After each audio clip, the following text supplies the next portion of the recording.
இன்றைய வகுப்புல நம்ம இந்த சடங்குகள் அப்படிங்கிற இந்த பகுதியில இருக்கக்கூடிய கருத்துக்கள தான் நம்ம வந்து பார்க்க போறோம். இப்ப இந்த நாட்டுப்புறவியல் இந்த இயல எடுத்துட்டோம் அப்படின்னா, அ பிற இயல்கள் மாரி உங்களுக்கு வந்து ரொம்ப நேரத்த ஒதுக்கியோ, ரொம்ப கஷ்டப்பட்டோ படிக்கணும் அப்படிங்கிற மாரியான பகுதி கிடையாது. அப்படிங்கிற மாரியான யூனிட் இது கிடையாது. அதனால அ இந்த வகுப்பிலேயே நீங்க முடிஞ்ச அளவு ரொம்பயுமே தெரிஞ்ச பகுதிகள் அதிகமா நம்மளுக்கு வந்து இருக்கும். நெறைய சீக்கிரம் நம்மளுக்கு நினைவுபடுத்தக்கூடிய பகுதிகள் வந்து நெறைய இருக்கும். இந்த யூனிட்ட பொறுத்தவரைக்கும். நம்ம வந்து நினைவுல வச்சுக்கணும் அப்படிங்கிறதோ, வரிசைப்படுத்தி ஞாபகம் வச்சுக்கணும், எண்ணிக்கை ஞாபகம் வச்சுக்கணும் அப்படிங்கிற பகுதிகள்லாம் கொஞ்சம் குறைவு தான்.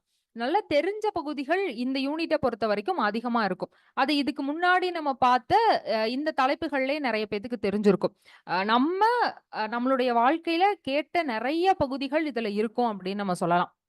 அதனால இந்த யூனிட்ட பொறுத்தவரைக்கும், அ இப்ப நம்ம வகுப்புல நம்ம பார்க்குறோம் அப்டின்னா, அந்த பகுதிகள கொஞ்சம் கவனத்தோட கவனிச்சுட்டீங்க அப்டின்னா, நம்ம அப்புறம் பார்த்துக்கலாம், ரெக்கார்டிங் பார்த்துக்கலாம், அப்புறம் படிச்சுக்கலாம். சும்மா இப்ப கிளாஸ் அட்டெண்ட் பண்ணுவோம், அதுக்கப்புறம் படிச்சுக்கலாம் அப்டின்னு இல்லாம, கொஞ்சம் கவனமா கவனிச்சீங்க அப்டின்னா, பெருவாரியான பகுதிகள் உங்களுக்கு வந்து நினைவுல இருக்கும்.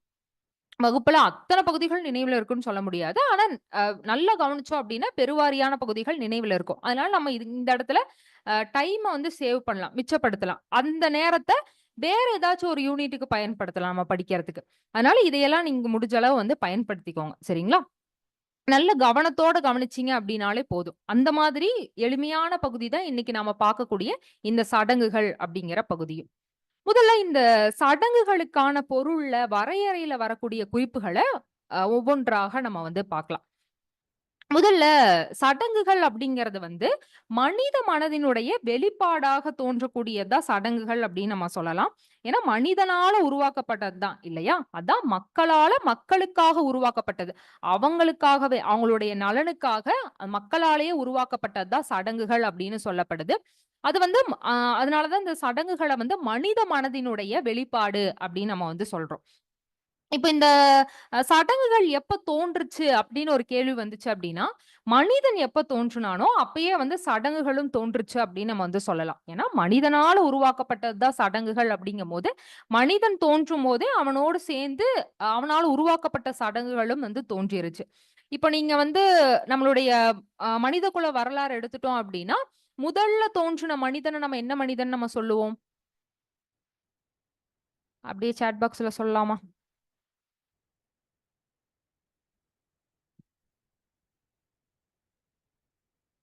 ம். ஆதி மனிதன் இல்லையா? அப்போ ஆதி மனிதன்ட்ட இருந்தே இந்த சடங்குகளானது தொடர்ந்து வந்துட்டு இருக்கு அப்படின்னு சொல்றாங்க. இப்ப நீங்க ஆதி மனிதன்லாம் எடுத்துட்டோம் அப்படின்னா, ஆதி மனிதன் செய்யக்கூடிய முதன்மையான ஒரு தொழிலாக வந்து என்ன இருந்துச்சு? வேட்டையாடுதல் தான் இருந்துச்சு இல்லையா? வேட்டையாடி தான் அவனுடைய உணவ அவன் எடுத்து, அது மூலமா அ உணவ பெற்று, அது மூலமா உயிர் வாழ்ந்தான். அதுங்கிறது நம்மளுக்கு வந்து தெரிஞ்ச பொதுவான விஷயம் இல்லையா? அந்த இடத்துல தான் வேட்டையாட போறதுக்கு முன்னாடி, அந்த ஆதி மனிதன் சில சடங்கு முறைகள்லாம் வந்து பின்பற்றியிருக்கான்.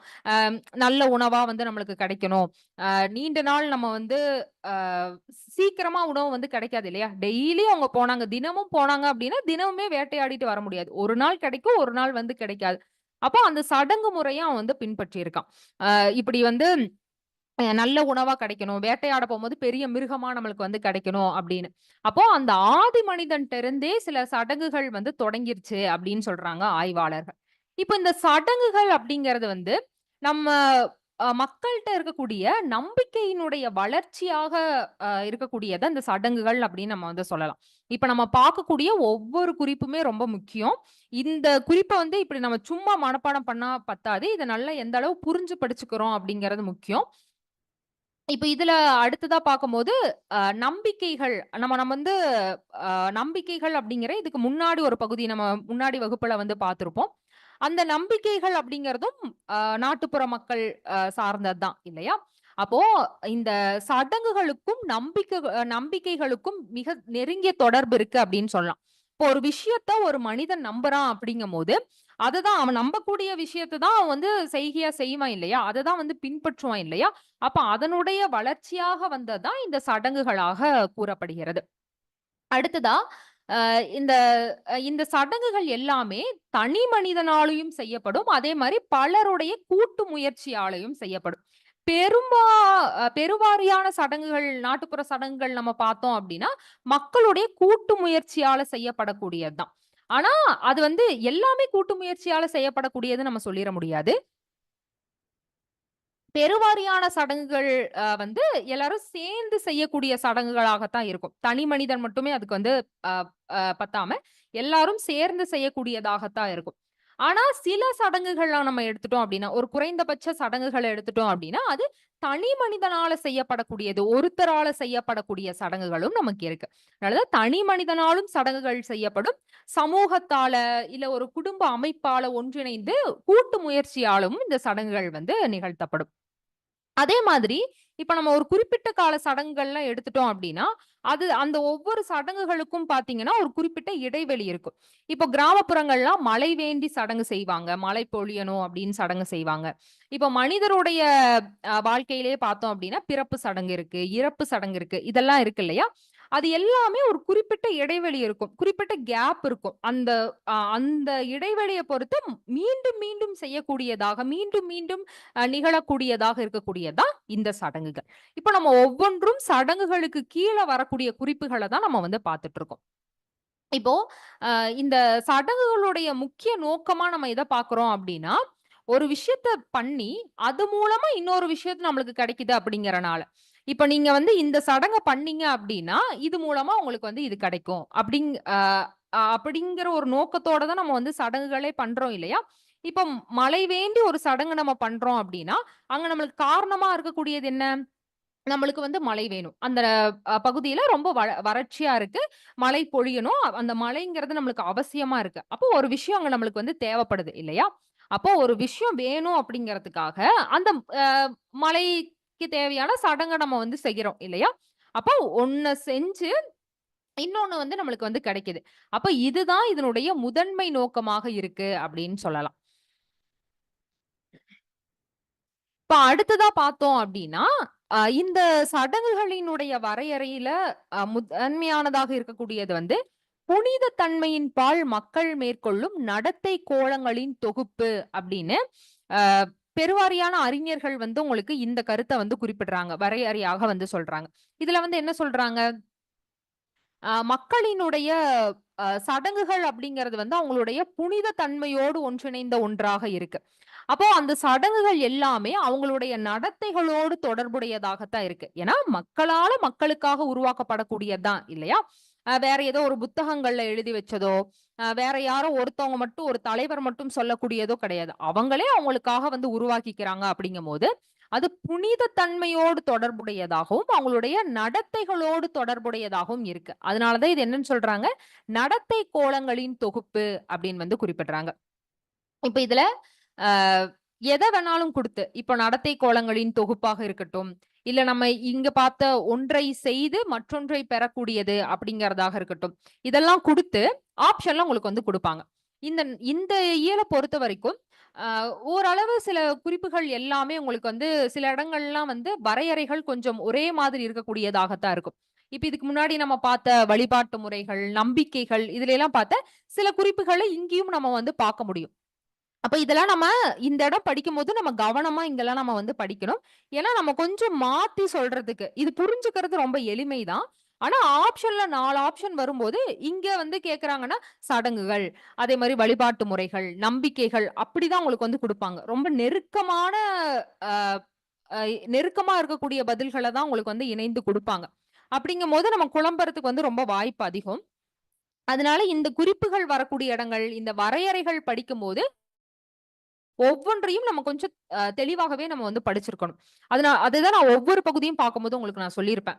சடங்குகளா இருக்கட்டும், இதுக்கு முன்னாடி பார்த்த பழமொழிகள், விடுகதைகள், அதே மாரி கொஞ்சம் நெருக்கமா வரக்கூடியது. இப்ப விடுகதைகளுக்கும், பழமொழிகளுக்கும் சில ஒற்றுமைகள், வேற்றுமைகள் நம்ம பார்த்திருப்போம். அதே மாரி இந்த சடங்குகளோடு நம்பிக்கையும் தொடர்புடையது அப்படிங்கும்போது, இதுக்கான வரையறை படிக்கும்போது, இன்னியும் நீங்க கொஞ்சம் கவனமா வந்து படிக்கணும். சரிங்களா? ஆ அதே மாரி இது நம்ம சொல்லக்கூடியதெல்லாம் ஏன் சொல்றோம் அப்டின்னா, நம்ம எவ்வளோதான் நல்லா படிச்சாலும், சில இடங்கள்ல சில கவனக்குறைச்சல்னால சில தவறுகள்லாம் நம்ம வந்து பண்ணுவோம். அதெல்லாம் நம்ம படிக்கும்போதே திருத்திக்கிட்டோம் அப்டின்னா, தேர்வுல இன்னியும் நம்ம கொஞ்சம் முன்னெச்சரிக்கையா இருந்துக்கலாம் அப்டிங்கிறதுக்காக தான். சரிங்களா? அதனால இதெல்லாம் கொஞ்சம் கவனத்துல வச்சு படிங்க. சரி. அடுத்ததா பார்த்தோம் அப்டின்னா, முன்னாடியே பார்த்தோம். நம்பிக்கையினுடைய வளர்ச்சியாக விளங்கக்கூடியதா சடங்குகள் அப்படின்னு நம்ம பார்த்தோம். அப்ப இதுல நம்பிக்கைகளின் அடிப்படையில் மக்களால தொடர்ந்து பிடிக்கப்படக்கூடிய புனித செயல்கள் தான் சடங்குகள் அப்படிங்கிற வரையறையும் சொல்லப்படுது. இங்க என்ன நம்ம பார்த்தோம்? மக்களினுடைய புனித தன்மையோடு தொடர்புடையத நம்ம பார்த்தோம் இல்லையா? அப்போ இந்த நம்பிக்கைய அடிப்படையா கொண்டு அந்த மக்களால தொடர்ந்து செய்யப்படக்கூடிய, கடைப்பிடிக்கப்படக்கூடிய ஒரு புனித செயல்கள தான் சடங்குகள் அப்படின்னு வந்து சொல்றாங்க. அடுத்ததா பார்த்தோம் அப்படின்னா, மனிதனும், மனித சமூகமும் வாழ்க்கையை நெறிப்படுத்த ஏற்படுத்திக் கொண்ட ஒழுக்கம் அப்படின்னு சொல்லலாம். இப்ப இதுல இந்த குறிப்புகள் எல்லாமே உங்களுக்கு இப்படிதான் கேட்கணும் அப்படிங்கிற அவசியம் கிடையாது. இத சுருக்கி ஒரு சின்ன சின்ன கூறுகளாக கூட உங்களுக்கு வந்து கேட்கலாம். நடத்தை கோலங்களுடைய தொகுப்பு, இல்ல சமூகத்தினுடைய ஒழுக்கம் அப்படின்னு, சடங்குகளோடு தொடர்புடையது அப்படின்னு உங்களுக்கு சின்ன சின்ன கூறுகளாக குடுத்து கூட உங்களுக்கு வந்து கேள்வியானது கேட்கலாம். சரிங்களா? இப்ப அந்த பாயிண்ட்ட நம்ம எந்த அளவு தெளிவா தெரிஞ்சுக்கிறோம் அப்படிங்கிறது தான் ரொம்ப முக்கியம். இப்ப இங்க அடுத்ததா நம்ம என்ன சொல்றாங்க? மனிதனோடும் மனித சமூக மனிதனும் மனித சமூகமும் வாழ்க்கையை நெறிப்படுத்த ஏற்படுத்திக் கொள்ளும் ஒழுக்கம தான் வந்து சடங்குகள் அப்படின்னு சொல்றாங்க. அப்ப அவங்களுடைய வாழ்க்கையோடு கலந்த ஒன்றாக சடங்குகள் வந்து இருக்கு. அது புனிதத்தன்மை வாய்ந்ததாக இருக்கு அப்படிங்கும்போது, அவங்களுடைய வாழ்க்கைய ஒரு ஒழுங்குபடுத்திக் கொள்ளக்கூடிய ஒரு வழியாகவும் இந்த சடங்குகளானது இருக்கு அப்படின்னு சொல்லப்படுது. இப்ப மனிதனுடைய முதல் நிலையாக நம்ம என்னன்னு சொல்லுவோம்? பிறப்ப தான் சொல்லுவோம். இறுதியாக இறப்ப தான் சொல்லுவோம். அப்ப அந்த பிறப்புல இருந்து இறப்பு வரைக்கும் எல்லா காலகட்டங்கள்லயும் நடைபெறக்கூடியதாக இருக்கக்கூடியதா இந்த சடங்குகள். இப்ப விளையாட்டுகள் மாரியோ, விளையாட்டுகள் அப்படிங்கிறது வந்து ஒரு குறிப்பிட்ட நேரத்திலயோ, ஒரு குறிப்பிட்ட பருவத்திலயோ அதிகமாக அ அதிகமாக விளையாடக்கூடியது அப்படின்னு நம்ம பார்த்திருப்போம். ஆனா இந்த சடங்குகள் அப்படிங்கிறது வந்து மனிதனுடைய வாழ்க்கை முழுவதும் அவன் கூட வந்து வரக்கூடியது அப்படின்னு நம்ம சொல்லலாம். ஏதோ ஒரு ஒரு காலகட்டத்திலயும் அவனுடைய பிறப்பு தொடங்கி இறப்பு வரைக்கும் ஒவ்வொரு காலகட்டத்திலயும் மனிதனோடு இணைந்த ஒன்றாக இந்த சடங்குகளானது இருக்கு. இப்ப இது எல்லாம் தான் இந்த சடங்குகள் குறித்து வரக்கூடிய வரையறைகளினுடைய குறிப்புகள் அப்படின்னு சொல்லலாம். அது உங்களுக்கு தனித்தனியா பிரிச்சு ஒரு ஒரு குறிப்புகளா நான் இங்க வந்து குடுத்திருக்கேன்.